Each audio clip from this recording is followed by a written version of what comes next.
Madame, Monsieur, bonjour et bienvenue sur ce nouveau numéro de Dessus des yeux. La guerre en Ukraine a fortement chamboulé le monde et l'attention des Français s'est davantage focalisée sur ce conflit au détriment des élections présidentielles de cette année. Or, cet événement reste important et attendu. Mais de quoi s'agit-il concrètement? Qui élisons-nous? Quel est le programme? Quelle est l'influence des médias dans ce processus? Pour essayer de répondre à toutes ces questions sur les présidentielles 2022, nous avons fait appel à la politologue Sarah Michel, professeure à Sciences Po Paris. Pouvez-vous nous expliquer clairement en quoi consiste-t-il la politique française? La première chose que nous pouvons dire est que nous vivons dans une république, c'est-à-dire une forme de gouvernement dans laquelle la fonction de chef d'État est occupée par un président qui exerce son pouvoir durant 5 ans. Il est élu suite à une élection présidentielle, c'est-à-dire les votes du corps électoral, qui lui-même se compose de tous les Français âgés de plus de 18 ans. La France est donc une démocratie dans laquelle le pouvoir est exercé par le peuple, pour le peuple. Mais c'est surtout une démocratie représentative, car le peuple vote pour élire un ou plusieurs représentants chargés de répondre aux intérêts de la nation. Un point clé de l'organisation de la République est la division et l'indépendance des pouvoirs. Dans la Ve République, le pouvoir législatif appartient au Parlement, composé de l'Assemblée nationale et du Sénat. Il vote, élabore et propose des lois. Le pouvoir judiciaire, quant à lui, appartient au Conseil constitutionnel qui veille au respect de la Constitution et donc des lois.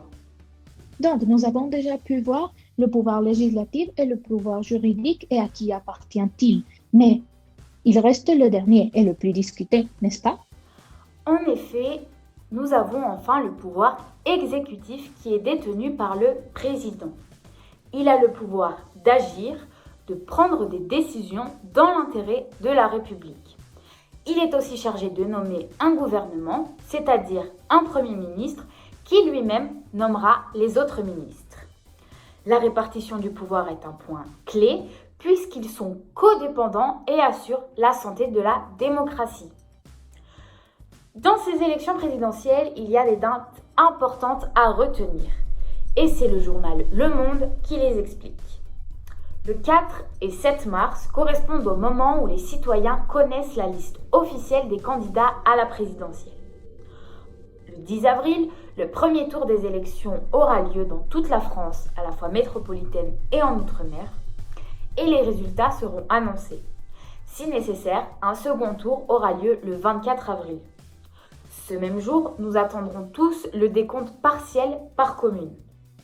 Le 13 mai, le nouveau président élu par le corps électoral français sera officiellement annoncé. Mais alors, pour ces élections 2022, qui sont les candidats? Pour ces élections de 2022, l'attention fut forte. En effet, certains candidats ont eu du mal à recevoir leur parrainage. Aujourd'hui, nous comptons avec 10 candidats officiels. Parmi eux, Jean-Luc Mélenchon, du parti La France Insoumise, qui se positionne à l'extrême gauche. Nous avons ensuite l'ancienne maire de Paris, Anne Hidalgo, du parti socialiste, qui représente aussi la gauche. À ses côtés, nous retrouvons le candidat écologiste Yannick Jadot, avec le parti Europe Écologie Les Verts. Au centre, nous avons l'actuel président de la République, Emmanuel Macron, représentant du parti La République En Marche. À droite, Valérie Pécresse, avec le parti Les Républicains. Enfin, à l'extrême droite, nous retrouvons Marine Le Pen et son parti Rassemblement National, ainsi que Éric Zemmour dans le parti Reconquête. Nous voyons donc différents candidats représentant différents partis politiques, ce qui dénote un certain pluralisme au sein de la République française. Ils ont tous des idées politiques différentes et ont chacun leur opinion par rapport à la Constitution. Jean-Luc Mélenchon voudrait pouvoir abolir la Ve République afin de créer une nouvelle constitution qui correspondrait à la Sixième République. Marine Le Pen et Yannick Jadot voudraient remplacer le quinquennat par un septennat non renouvelable. Les deux candidats d'extrême droite voudraient que les lois françaises priment sur les lois européennes en révisant l'article 55 de la Constitution. Ils voudraient aussi, ainsi que Jean-Luc Mélenchon, se retirer de l'OTAN. Au niveau de la gauche, Jean-Luc Mélenchon et Yannick Jadot voudraient constitutionnaliser l'IVG comme droit à 14 semaines et supprimer la clause de conscience des médecins. Ces deux candidats, ainsi que Anne Hidalgo, voudraient constitutionnaliser la protection et la préservation de la nature. Au-delà de leur parti, ils s'accordent sur certaines idées. Ils veulent presque tous augmenter le rôle du référendum, par exemple. Comme nous l'avons vu, il y a de différents candidats. Mais que nous disent les sondages sur ces candidats? Nous avons interrogé le journal Les Échos pour voir quelles sont les intentions de vote des Français pour le premier tour. Nous voyons qu'Emmanuel Macron, l'actuel président de la République, est presque à un tiers des votes avec 27% des voix. Il est suivi par Marine Le Pen avec 18%, ainsi que Valérie Pécresse avec quasiment un sixième des votes avec 14%. À 12%, nous retrouvons Éric Zemmour, suivi de près par Jean-Luc Mélenchon avec 10%. En bas du classement, nous retrouvons les deux candidats, l'écologiste Yannick Jadot avec 5% et Anne Hidalgo avec 2%. Ce sondage indique les intentions de vote ou supposément indique les intentions de vote des Français. Mais peut-on dire qu'ils prédisent en quelque sorte les résultats finaux? Il est vrai que les sondages donnent un aperçu de l'issue des élections, or il faut se méfier. Les résultats prédits ne peuvent pas attester des résultats obtenus. Nous devons prendre en compte que les citoyens de gauche sont souvent sous-représentés, mais surtout que la ligne éditoriale influence grandement les sondages. Le journal de droite, Les Échos, annonce dans ses sondages que le candidat de la France insoumise, Jean-Luc Mélenchon, est à 10% dans les intentions de vote. Au contraire, dans le journal Libération, un journal de gauche, il est à 12%. Les sondages sont donc là pour donner une idée, mais ils sont toujours à prendre avec précaution. Nous savons donc déjà qu'il y a deux candidats d'extrême droite qui sont en compétition. Comment expliquer que Marine Le Pen soit plus haute dans les intentions de vote? La question n'est pas simple. Les deux candidats sont d'extrême droite et s'accordent sur la question migratoire, mais il est vrai qu'Éric Zemmour s'attire davantage les foudres de certains électeurs. Tout le monde retient le scandale autour de son meeting à Villepinte. Si on se souvient des faits lors de ce meeting, des partisans de SOS Racisme ont manifesté pacifiquement.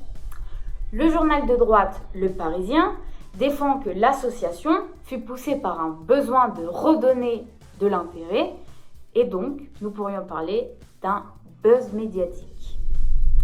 Cet acte fut violemment réprimé par les partisans d'Éric Zemmour présents au meeting qui auraient frappé brutalement les militants selon le journal de gauche Libération. Le journal Valeurs Actuelles, quant à lui, affirme que les agresseurs n'étaient pas les partisans de Zemmour, mais appartenaient bien au groupe extrémiste Zouaves de Paris. Merci pour cet éclairement. Maintenant, nous comprenons certaines discordances dans les différentes informations que nous trouvons selon les médias. En effet, les deux médias nous informent, mais ils le font de manière différenciée en fonction de leur ligne éditoriale, qui définira leur certaine affinité avec certains candidats. Maintenant, nous parlons du côté des électeurs de la nation française.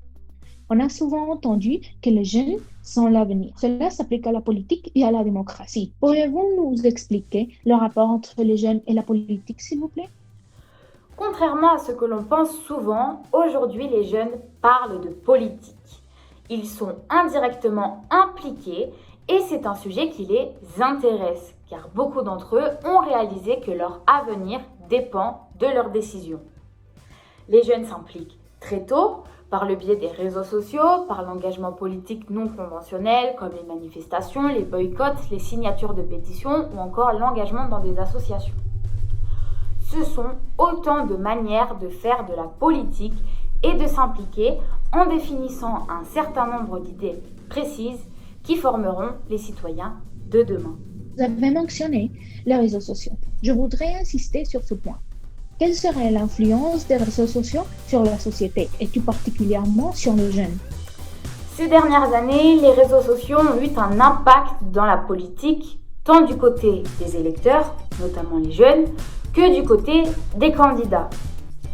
Du côté des électeurs, l'influence des réseaux sociaux est claire et peut être aussi positive que négative.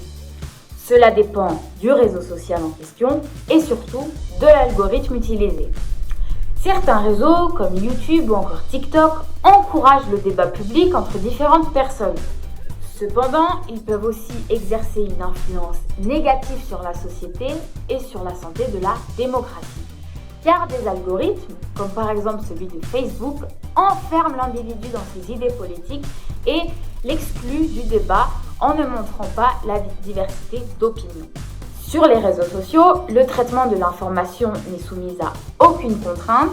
Tout le monde peut donc publier et partager son contenu.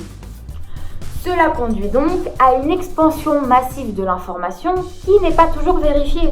Les politiciens et les candidats sont conscients de ce pouvoir des réseaux sociaux et leur présence demeure cruciale. En effet, ils peuvent par ce biais se faire connaître des plus jeunes, ainsi que leurs partis et leurs idées. Cette présence sur les réseaux sociaux peut se transformer en vote en faveur du candidat le plus impliqué médiatiquement. Merci beaucoup, Sarah Michel, pour votre intervention et vos explications, avec lesquelles vous nous avez aidé à comprendre les enjeux principaux de ces élections. Aussi, à analyser la présence des candidats dans les réseaux sociaux et l'influence de ces derniers dans la santé de la démocratie et dans les nouvelles générations à travers le débat public notamment. Nous avons également vu comment les faits, pourtant identiques, sont traités différemment dans les médias en fonction de la ligne éditoriale de chacun, d'où l'importance de contraster les commentaires que nous lisons et exercer notre esprit critique. Il est primordial d'avoir conscience de notre choix, car voter est un droit, mais aussi un devoir. Merci pour avoir vu le dossier des unes. Nous nous retrouvons pour un nouvel numéro la prochaine semaine.